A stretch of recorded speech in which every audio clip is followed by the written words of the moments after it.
Welcome to the WHHI Daily News. I'm Robyn Zimmerman. Let's begin with today's news headlines. Tiny Allendale, in the state's smallest county, is undergoing a crime wave over the last week that has law enforcement baffled. A 14-year-old girl was killed early Saturday in Fairfax, about 5 miles outside of Allendale, just a couple of days after an 11-year-old was shot in its home. Now, later Saturday, an Allendale police officer was wounded while responding to another shooting near the home of the 11-year-old. The state law enforcement division is now investigating and releasing very little information.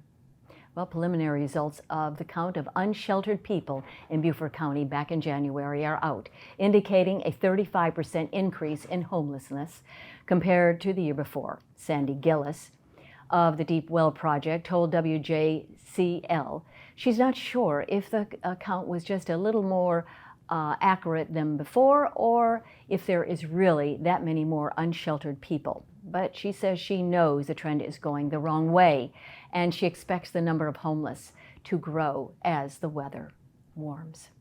And for the second time in a week, a Low Country law enforcement officer just happened to be in the right place at the right time to avoid a disaster. Now, last week, it was a Port Royal police officer who jumped into Battery Creek to save a suicidal woman. Now it's an off-duty Jasper County deputy waiting in a checkout line at a grocery store in Ridgeland who chased a masked robber and tackled him in the parking lot of B&T's Food Market Sunday. The robber threatened the clerk, then made off with $850 in cash. Lieutenant Adam Thompson chased him down and punched him in the mouth and held him down until Ridgeland police arrived moments later and arrested 58-year-old Ronald Barnard of Hinesville, Georgia. The governor has now put together a task force charged with trying to figure out the origins of a $1.8 billion state account that no one seems to know how it was created or why it exists, or even if the $1.8 billion is spendable or already committed to projects. The account was created to handle funds while the state switched to a new accounting system and now holds nearly $2 billion. Now, McMaster would like answers by July 1st. The next few months are going to be, well, a bit dicey on Allison Road in Beaufort, just off Rebo Road. But officials are hoping residents will love the improvements they're spending $3 million for. A big part of the upgrade is a 8-foot wide sidewalk that will connect Rebo Road to the Spanish Moss Trail. New drainage pipes, utility relocations, streetlights, landscaping, curbs, and catch basins are also part of the project, and the improvements are being funded by state grants, American Rescue Plan funds, and contributions from other agencies. For more information on these stories and many more, please check out the media sources listed on your screen. And remember to follow us on Facebook and check us out on YouTube. And you can even go to our website at WHHI-TV.com. You can email us if you have a news story idea at news@WHHI-TV.com. And now let's check out sports with Justin Jarrett. Justin?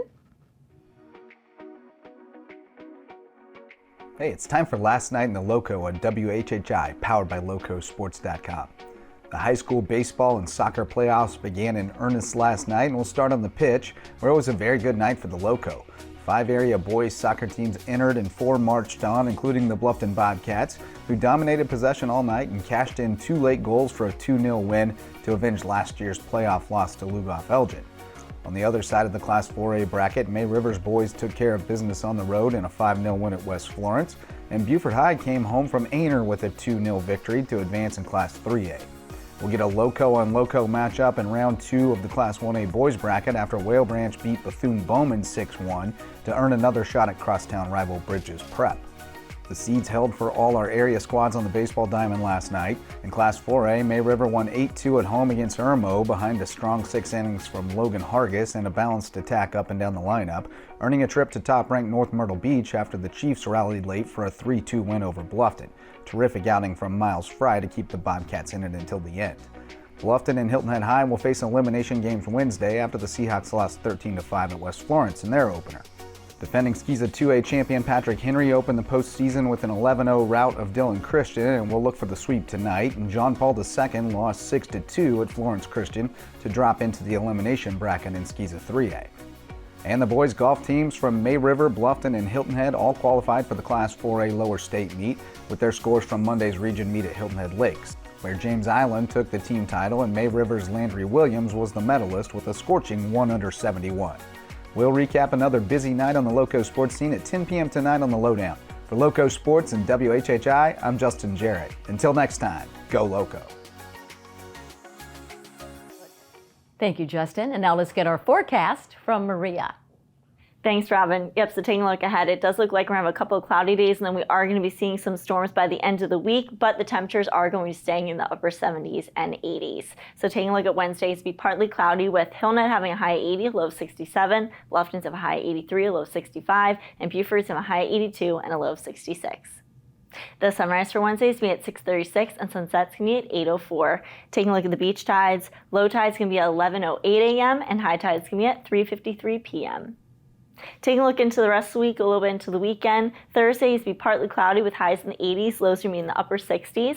Then come Friday, we're going to see scattered showers throughout the morning, but should be clearing up by the afternoon. Highs going to be in the low 80s, lows are going to be in the upper 60s. And then come Saturday, it's going to be cloudy with scattered showers throughout the day, and they're going to continue on into the evening. Highs will be in the upper 70s, lows in the upper 60s. That's it for today. Let's send it back to the desk.